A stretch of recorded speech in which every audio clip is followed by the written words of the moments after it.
Caros amigos, sejam todos muito bem-vindos ao nosso canal. E nós vamos tratar de um tema que é recorrente na minha vida, tanto pessoal como profissional, que é a hipertrofia muscular. Já trabalhei várias vezes em pós-graduações com essa temática, quais os estímulos fisiológicos, qual a parte bioquímica que pode interferir de uma maneira positiva na hipertrofia muscular, e obviamente que isso você tem sinalizadores, como a gente falou no outro vídeo, baseado nesse artigo aqui, principalmente, os estímulos mecanorreceptores, que estão associados à carga. Que eu preciso ter um nível de carga adequado e, consequentemente, sem a carga, eu não tenho o resultado que eu gostaria.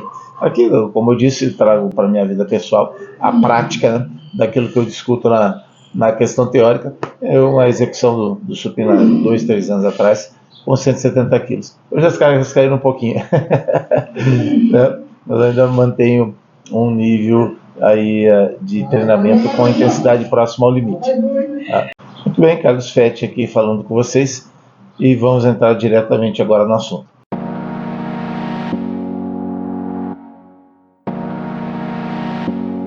Como eu já falei aqui nessa pequena introdução, nós trabalhamos no outro vídeo, baseado nesse artigo, a parte dos mecanorreceptores, que, como mostrei ali, depende de carga.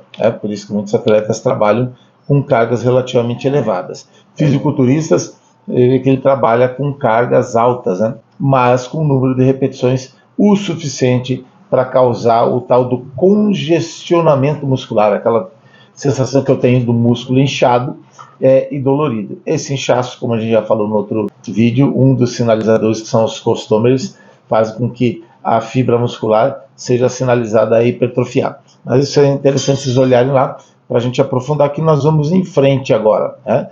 Nós vamos falar do estresse metabólico. E ele começa no artigo fazendo exatamente essa pergunta: será que ele é importante para a hipertrofia muscular? E já coloca um questionamento logo de início, porque o estresse metabólico, que é nada mais do que eu produzir energia fora do meu estado de equilíbrio, que seria o steady state, né, em inglês, produzindo energia pelo sistema anaeróbio e não aeróbio, significa que eu não consigo manter isso estável por muito tempo, eu tenho depois que pagar esta conta. Mas já vou entrar um pouquinho mais nesse detalhe. Mas ele já começa fazendo essa pergunta. Ele já mencionou anteriormente que sem estímulo mecânico com cargas mais altas, a hipertrofia não acontece. Ele mostra logo de início uma pesquisa muito interessante. Quando você faz a oclusão do músculo, aquele exercício, aquele método que eu ocluo o músculo e faço o exercício seguido, eu aparentemente tenho mais hipertrofia, e eles testaram isso em pacientes que tiveram as suas pernas imobilizadas depois de uma cirurgia, e mesmo com oclusão, o grupo que teve, eles perderam 7% de massa muscular em 14 dias. Que não é uma surpresa, né? Eles ficaram com o membro imobilizado. O grupo que não teve essa oclusão muscular, ficou somente imobilizado, perdeu 15%. Então, aparentemente, teve um efeito, sim, no mínimo, de prevenção de perda de massa muscular. Mas quando ela é combinada, a oclusão, com exercício dinâmico e com sobrecarga, sim, invariavelmente a hipertrofia acontece. Então, o estresse metabólico ele está associado ao aspecto hipertrófico adicional. O que ocorre principalmente? Uma depressão da fosfocreatina, uma queda do pH, obviamente o consequente derivado disso do aumento do lactato. Aqui nesse livro que a gente publicou agora em 2022, essas atividades estão associadas ao uso do ATP que está na célula. Eu tenho uma quantidade acumulada de ATP mais ou menos por uns 4 segundos. Ele vai formar, a partir da enzima ATPase, vai formar ADP, e eu produzo energia. Só que, como já dito, ele é por pouco tempo, ele é imediatamente regenerado a partir da fosfocreatina. Por isso o suplemento de creatina funciona. Ela, junto com a ADP, que foi formada aqui para produzir energia, e mais a enzima creatinoquinase, ela regenera o ATP. Mas esse ciclo todo aqui, ele dura aproximadamente 10 segundos, atividade de alta intensidade.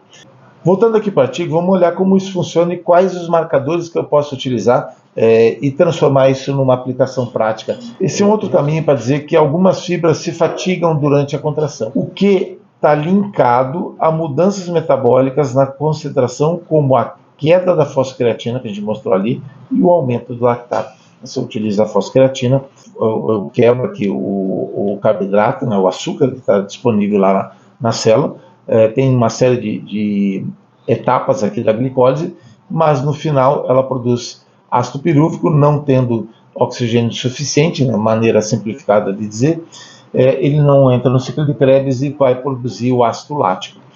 Essa sequência de eventos, ela faz com que haja o aumento desse estresse metabólico, que é uma forma, nada mais é do que eu já disse aqui no vídeo, do que eu não conseguir produzir energia num estado de equilíbrio, num steady state, que no sistema oxidativo, o quanto eu vou produzindo, eu vou regenerando simultaneamente. Aqui não, eu crio um débito de oxigênio, eu vou ter que pagar isso depois do exercício. O que é o tal do estresse metabólico? É um termo vago, né? Eu acabei de definir aqui de uma forma prática, o que a gente utiliza na academia, utiliza nos treinamentos e assim por diante.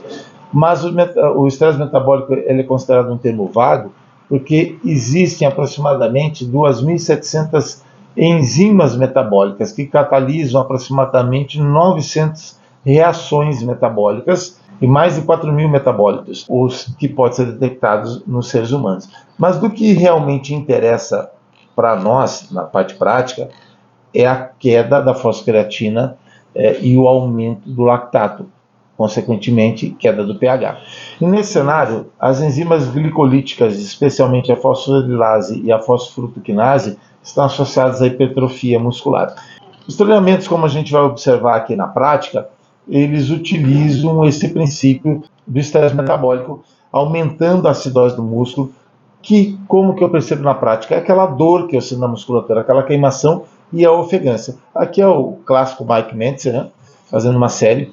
Uma outra observação importante, como a gente viu lá no Kevin Levrone, e agora ele também, nós temos aqui uma pessoa auxiliando, que é para evitar lesão, para você progredir mais no treinamento. Vamos falar desses detalhes técnicos num outro vídeo. Vamos focar na parte de hipertrofia. Aqui ele fez uma pré-exaustão, que já congestiona o músculo-alvo dele. Essa é uma outra temática. Todo exercício multiarticular, ele trabalha vários grupamentos musculares simultaneamente, mas eu tenho um que é o alvo, nesse caso aqui é o peitoral, e aí ele fez uma pré-exaustão para estimular ainda mais o desgaste nessa musculatura especificamente.